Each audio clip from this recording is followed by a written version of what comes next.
Hey, welcome to Take Courage with Evan and Kyle. This is our inaugural podcast. We're so grateful for all of you for listening in, and all of you who aren't listening in, you will know the name Take Courage with Evan and Kyle. My name is Evan VanWagenen. And my name's Kyle. Yes. And we got our super He's low a one name kind of guy. We got our super low budget sets right now, but we're working our way up, right? Well, absolutely. We have all the technology and all the high dollar stuff in place, but that usually we will come across as, elitist, and that's just not our style. So we are looking forward to expanding week by week in both quality of production and also quality of content, of course. But we'll raise the bar from the beginning.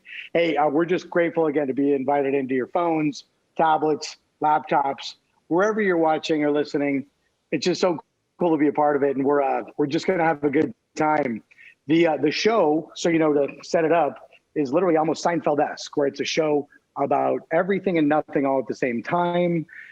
We're going to come at you with some different topics, different themes, a little bit across the board, but hopefully it will be engaging enough for you to return and also to tell others about. So Taking Courage with Evan and Kyle will be global eventually.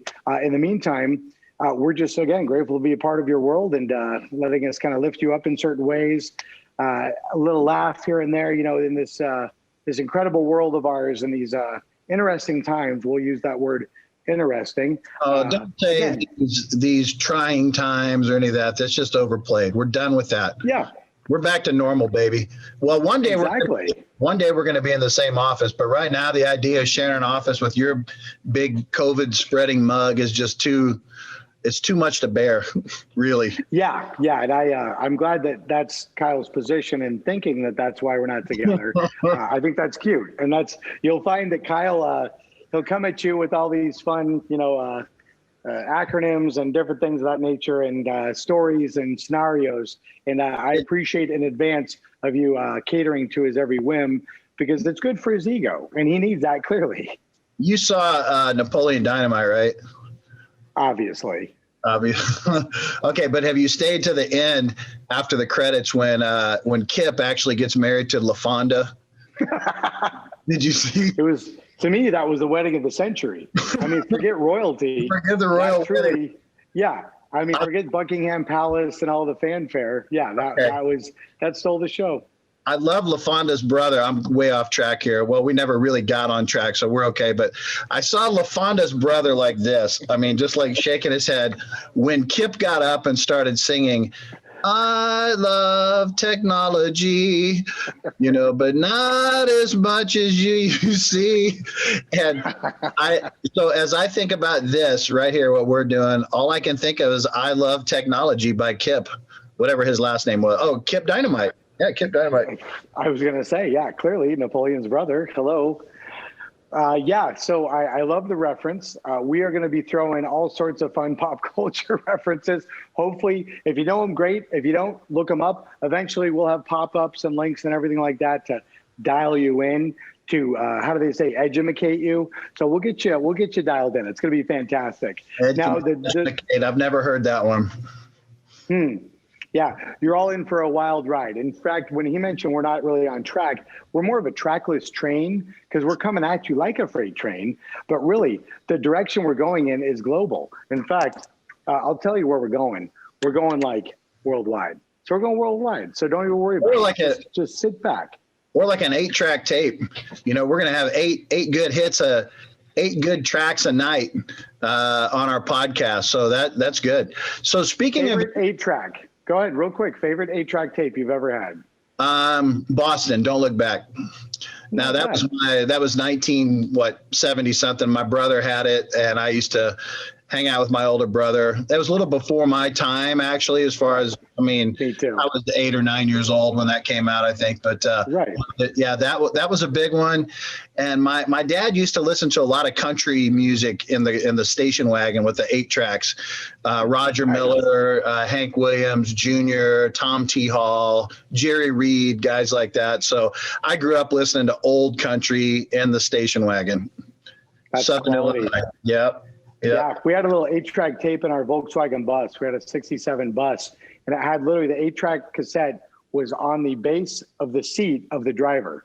And my dad would just pop that baby in, and he could manipulate the controls right there. It was beautiful. So we had a ELO, the Best of Bread. That was one of the classics. The Neil Diamond collection, the Carpenters, all family favorites for our road trips. And we'll get into that in another episode. I think the latest, well, I got to say one more thing. The very last 8-track I can remember buying before cassettes came was the Gap Band. And I don't know if the name of it was "You Dropped the Bomb on Me," but that was the big song on there. Early in the morning, Beautiful. And "Drop the Bomb on Me." And I think talking out the side of your neck was also on that. And I believe "Party Train" might have been on that too. But just real quick, that was my last one I had. In high school, going into my junior year, my dad bought me a 1973 Cadillac Sedan DeVille, huge car. And of course, it had an 8-track player in it, which, I didn't think, oh, that's cool. It's retro. Let's hang on to that. No, I had to quickly take that out and put a cassette deck in there. So we started taking the thing out and pushing it back, towards the engine. We're down underneath the dash.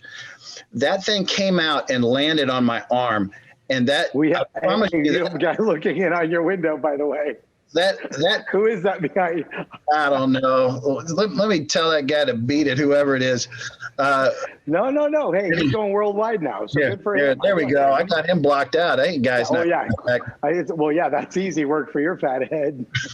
I had to move it an inch. I blocked that window easy. Hold on 1 second there. Yeah, no, we're good. So another thing Kyle and I like to do is obviously we feed off of each other's energy and goofiness, but we're also extremely intelligent and cerebral at the same time, which is quite an amazing combination if you think about it. That's why over the years we've talked about, we've kicked this idea around, and in our international travels and back to the States, we've decided that this is the time, this is the place. And, it's never going to be a perfect time for anything, but that's why we're doing it now, because we think this is the best option for us to share with the world all sorts of fun, meaningful, and meaningless content. So we're excited to be a part of it. So. Probably more meaningless than meaningful, but absolutely, yeah. If there's a pendulum, it will go one way or the other, depending upon the night. So, Evan and I, we had an opportunity to go to Africa last, a year and a half ago or so, and last April, yeah. So I think we started this idea we had about a 10-hour bus ride by dirt road out to this remote little town that we were going to be at for 2 weeks with our church group. And it was 10 hours of just pop culture trivia nonsense back and forth, and everybody else is trying to sleep and stuff. Yeah, our bus broke down and we started a bocce ball tournament in the middle of a dirt road, and every time a truck would come by, we'd move everything off to the side and come back in again. But life's what you make it, isn't it? If it's every day. We could have been miserable on the side of this road, and we were literally in the jungle. I mean, who knew what was going to come out of this? Literally. But yeah, we started the Jungle Bocce Association, the JBA, of which I'm the president. You're the vice chairman. So, we haven't had the other way around, actually, but that's fine. Oh, I don't know. I'm not really big into titles. No, me neither. Anyway, vice chairman, VanWagenen. Co-commissioners. Anyway, it was actually fun teaching the Liberians how to play bocce, and we were using mangoes and rocks and all kinds of stuff on the dirt roads. But anyway, that's kind of where we got our start, and it's been fun doing this kind of stuff ever since. Yeah, it's true. What a world. So we found out we're connected and disconnected in so many ways. This is just what's fun about it, because we agree and disagree in a variety of ways that you'll see unfold over the next probably 20, 30 years. So we appreciate your patience as we evolve. The long haul. I hope I live that long. Well, I'm just going to put it out there right now. My target end date on this world is when I'm 107. So I've got some time. I'm not even close to halfway there yet. Have you ever thought about your ideal way that you wanted to die? Yeah. What is your ideal way? I can't share right now because that'll jinx it. This isn't Faces of Death. Let's just take it easy. You go first.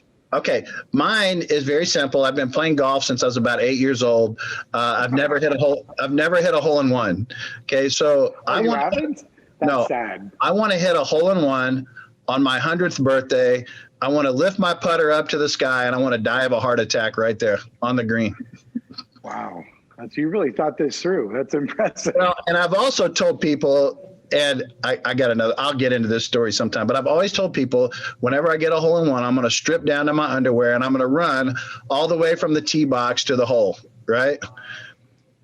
So let's just here, let me back up. So to get this straight, you're going to be 100 years old, streaking down a par three, probably about 110-yard par three. Yeah. By then you'll be using like 5 or 6. You can get that far. Yeah. Okay. Oh, I'm still going to have the wheels to get there too. I can get down 110 yards. Like, you have that wearing the little tidy whities all the way to the hole. I can see it already. Of course. What state? What country? Where do you want to be? I don't know. I haven't really given that part of the scenario much thought. I don't really care. Clearly. I don't think you've given any part of the scenario much thought, but I love it. I love it. It's a perfect kind of example of Kyle Ray and who he is and what he stands for. All right, now your turn now. So what's no, wait. Honestly, I haven't thought about specifically. I just know that I'm going to thrive into 107. Then just, reality and, nature and all that things come into play. But for some reason, so my grandmother was 99 when she passed away, and she was being treated with chemo for like the final 10 years of her life. And she knew that she wasn't going to make it to, triple digits, but she's like, you can do it. You will make it. I just know. So I'm like, all right, I will. So 100's cute. That's cute to get to 100. But then 107, I just talked to somebody yesterday, and their aunt lives in Haiti, and she's 105. So it's like, it's totally doable. Yeah, not many people do it though. I mean, it sounds like it's doable. Well, I know. Well, we're not many people. That's true. Yeah, that's true. That's true. All right. So if we keep up our weekly tennis matches, then we should be fine. Okay, so anyway, back to Liberia. We got the idea for Take Courage one day we went on a hike up into this village, and we were taking shoes. Where are you going? We were taking shoes, clothing. Oh, okay, there we go. Take Courage is the name of the program, and as we're hiking up into this village, it's about a 5-mile hike or longer. Every time I tell the story, it gets longer, and it was hot. I mean, it was steamy. It was Africa hot. It was literally Africa hot. It was so hot. How hot? It's like Napoleon Dynamite. Yeah, Napoleon Dynamite. It was Pedro. It was Pedro and his buddy hot, shaving your head hot. So we got up there to the village, but anyway, on the way there, we're carrying boxes of food and shoes and things like that. And I'll let you take over the story because you were directly involved in that. Yeah, so we came up to a little suspension bridge, and there was a kind of a sequence of them throughout the trail back to the tiny little village. And I got to it, and there was running water and a little bit of a river, probably a level 4 if you're a kayaker or rafter, maybe not that strong, but it was nonetheless a far drop, and there was water. Don't ever let that get in the way of a good story, man. It was a level 5 rapids coming. Yeah, it was crazy. Yeah, just bodies floating down it. No. So, but I was like, you know what? Is this safe? Because we had a lot of stuff, a lot of food and shoes on our backs and packs. We were front and back and everywhere.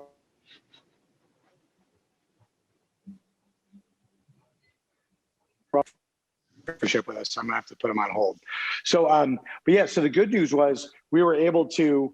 I stopped and I'm like, are we okay? And behind me, there's a fine young gentleman, a member of the African Bible College, and he said, "Take courage."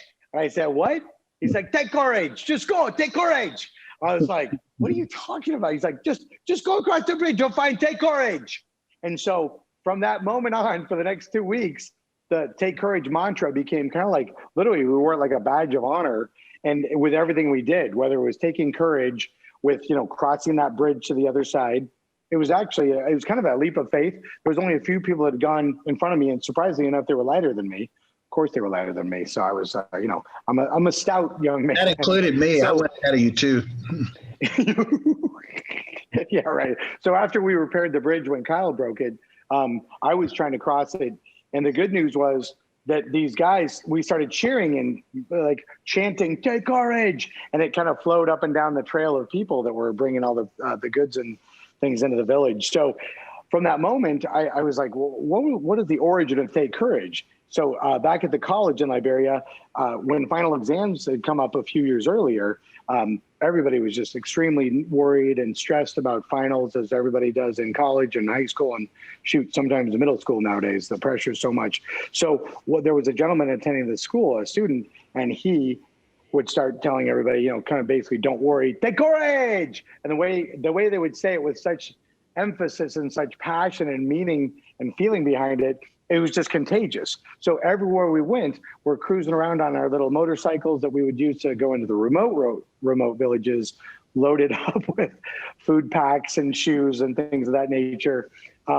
We would literally people would yell, "Take courage," and put their fists in the air. And I've got a video that we'll include in one of the next podcasts from that with myself and about 10 of the students all yelling out, "Take courage." And so, but courage comes in so many variety of ways. To me, it's like you can be courageous in a multitude of ways. Sometimes not doing something is courageous. So the act of resolve and kind of relaxing and almost withdrawing can be courageous, because it's so easy to take the bait and get involved, especially nowadays, in arguments and disputes for no reason whatsoever. I mean, really, when we look at the big picture, and so often, and I've always said it even before I went to Africa, was, hey, first world problems. When people over here in the States talk about, oh, my Wi-Fi is so slow and things like that, and things they really get upset about, it's like, take the courage to avoid that trap of like, why stress? It's like, hey, we want to live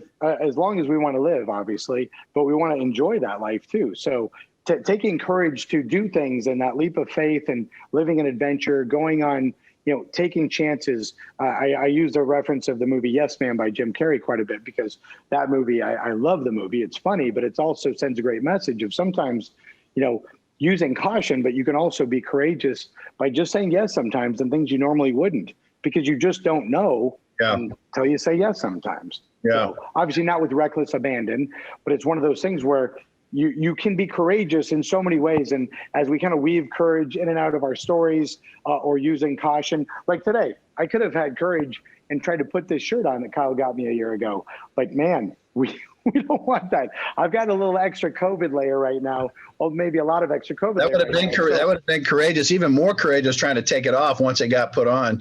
Well, absolutely. That would be behind closed doors, apparently. In fact, speaking of needing a weight loss sponsor, if there's anybody connected to Red Mountain Weight Loss, please call me. I know a guy. 480-578-0703. That's 480-578-0703. We'll have that ticker pretty soon on there in the bottom. So, yeah. But speaking of that, too. Go ahead. Speaking of what? Speaking of you. I said, go ahead. It's you. Oh, so the floor.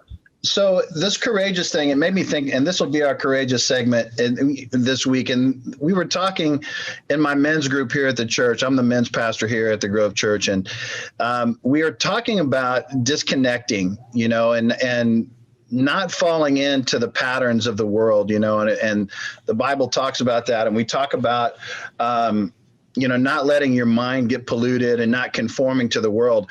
And it takes courage, actually. Man, I even started to sound like a Liberian on that courage. It takes courage. It takes courage to turn off your phone when you get home. It takes courage to not take your phones into the restaurants. It takes courage to tell your son, hey, you only get an hour of Xbox a day. You're not going to sit on there all day. And if we really want to start connecting with each other and start connecting with God, it takes courageous steps like that, especially the way that our world wants us to get all caught up in the high speed part of that. Yeah, absolutely. And the thing is, when we talk about phones and technology and all that, we all have our own digital DNA.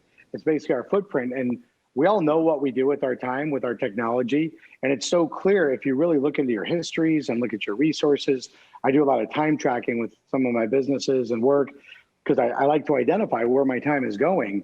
And if you really kind of carve it out, ironically enough, that I don't spend too much time tracking my time, because that'd be kind of ridiculous. That'd be really, really ridiculous. So the important thing is if you understand that you have so much control over your day, and most importantly, when you wake up, it's, we're grateful, we're blessed to have another day. And then from there on out, we can decide what kind of day we want to have. Granted, yeah, we're going to have stuff thrown at us no matter what, whether it's mild or whether it's extreme, everything in between. So it's obviously it's how we respond to the adversity and how we show our courage that really dictates and defines who we are, and also how other people around us are. It's the company we keep, and sometimes we can't control those that are around us in certain situations. So, but we can control how we can lift them up and help them kind of see beyond like the, initial temporal things that stress everybody out. It's like that when you look at the big picture, I often use that word, the big picture, but it's like, it's so important to understand to reset every night, every morning. If you carry things over every day, then that's not courageous. Then you're just using that as a crutch. Yep. And we don't need any crutches. We need courage. The courage. It almost sounds like porridge with a K. Take courage. Take courage, not crutches. All right. So we're going to go into a totally random thought here. You had the globe up there a second ago. We're going to do the Where in the World segment, and you're going to give her a spin. You're going to stop it. And we're gonna talk, because I've had an opportunity to travel a lot of the world playing basketball back in the day, and hopefully it'll land on one. Name dropping. Here we go. Hello. So I don't want to say that I was playing semi-pro or anything. Sorry, but who are you signed by again? Anyway, yeah, playing for the Washington Generals, by the way. I wish that'd been no doubt. I know they make some good money. Those guys are talented. Where I was playing. So I'm not even. This is how I'm going to do it. I'm not going to look. I'm closing my eyes. All right. I'm spinning. Am I in the screen? Yeah. Okay. I hope it hits with my nose. I don't know. Can you see it? The ocean. It's the ocean. Take your nose off and let's see. I can't see your head's in the way. Okay, hold on. Okay. All right. Now slide up. Okay. Slide up closest. Go straight up, and we're actually in Mexico City. All right, good. Okay, so Mexico, we got lucky on that one. We live 3 hours from Mexico here, where we are right now. In fact, I lead we took a men's group down there last year for our men's retreat, had about 80 men that went down there and partnered with a great ministry there called Ocean View Ministries, along with a couple other ones down there, and just helping guys build some shelters for battered and abused women. We partnered with some other churches and some rehab centers, took a lot of clothes down there. We're going to have an ongoing ministry where we're going to go take men down there to help do clinics and workshops on construction and drywalling and welding and things like that. So I got a heart for Mexico about 3 years ago. I went down there for the first time for a spring break and just really got a love for that and for the people down there. And so, now, when you say spring break, let's make sure you classify that as what kind of spring break experience you had. It was not like when I was back in college, I can tell you that. Yeah, that's exactly. It was me and my 3 kids staying in a condo and waiting, getting mad at the partiers upstairs, hitting the broom like the old man underneath, Get off my lawn. Shut up. I got to go to sleep, man. I got a big beach day tomorrow. So anyway, that's candy and summer rental. I don't know what that voice was, but anyway, that's how it started. I love Mexican food. I love the proximity to the beach. We're literally 3 hours. I mean, really, we could have done ministry. Somebody asked me, why do you always do ministry in like, did we lose I think we lost ourselves here. Did we go too long? I think we did. No, we're still going. We're still going. All right. Okay. Technical difficulties, Kyle Ray. Hi. Yeah. So anyway, people say, Kyle, man, isn't it just so ironic that every ministry you do, ends up near a beach somewhere? But look, people who live in beach towns need Jesus as much as the people who live out in the crappy parts of Mexico. So true. Or Africa or wherever. So I actually have that tattoo on my back. If I only have one chance at this life, why not go somewhere that's enjoyable and share Jesus wherever I go, right? Absolutely. Yeah, thank you very much. Speaking of taking courage, so hopping around, I just caught this out of the corner. I took courage when I bought this in Liberia from a rando street vendor, which was an amazing experience in and of itself. We'll get into that in future episodes, probably episode 19,210, but I'll notate that. But yeah, so when I wore this when we got back in the States, and I went to visit my son. He's working at a top golf establishment, and I wore it in. And he said his buddy that he works with, he's like, "That's your dad?" He's like, "Bold." I'll never forget that. Wearing that shirt in America is courageous. So well done on that. Exactly. Yeah. I said, you know what? Bring it on. And you know what it did? It opened up dialogue and conversation like you wouldn't believe. Anytime I wear that shirt, which isn't very often, but when I do, I mean, it's amazing, because then people are like, where did you get that? I'm like, well, let me tell you. So again, it's how we use our hours in the day, waking and non-waking. Obviously, I don't sleep that much, obviously. See those bags? 48 years of beauty. I remember that shirt being a little snug on you when you first bought it. I can only imagine now what's going on with that. Well, no, now it's a little loose. I'm going to have to take it into some tailor and have it kind of take it in a little bit, because it's all like, bunches up and stuff with the different layers. So yeah. So how are we doing on time? Timekeeper. I have no idea. Sam Newman's our producer. Will be joining us shortly. I want to go into one more little segment, and then we're gonna call it a day. And this is totally structured. This is totally obscured, only because I want to make sure we get it in under the freebie 30-minute mark. Yes. As I was on my way here, I'm listening to a playlist I put together on Spotify, and it was Kyle's workout. So as you can imagine, these days, short playlist. I get through about 3 songs when I go, but it's all like Enya. It's all like 80s rap. Okay, so going back to my high school days, so I'm gonna throw this out at you, and then I'm gonna give you my answer. What do you think is the most underrated rap group of the 80s? And most people will say, I could have said, who's your favorite rap group of the 80s? That would have been everybody would have said Run DMC or Sugar Hill Gang or something. Or Beastie Boys. Yeah. Right. Okay. Those are off the table. So who is your most underrated? Because I think you were kind of into it a little bit, weren't you? I was what? Weren't you into it a little bit? Oh, absolutely. Yeah. I actually started a club in high school called the Progressive Rock Society. We were PRS. So we encompassed everything. It was my sophomore year in high school, and we were looking for a platform to have volleyball tournaments and car washes. We actually ended up raising a lot of money for local charities, but the basis of it was progressive rock and music. So I DJ'd and MC'd every event we had.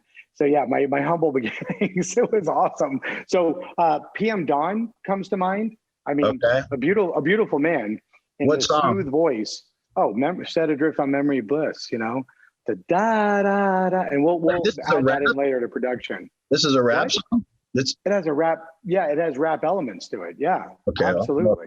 Yeah, give it a listen, Come on, old timer. Let's go. We'll play it in. What do you got?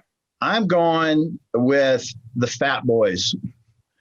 And yes, the Fat Boys really, they were kind of known for being around the same time as Run DMC. And in fact, I went and saw them in concert a couple of times as they warmed up Run DMC in Jackson, Mississippi back in the 80s. Nice. So not many guys can say they've been to see the Fat Boys in concert.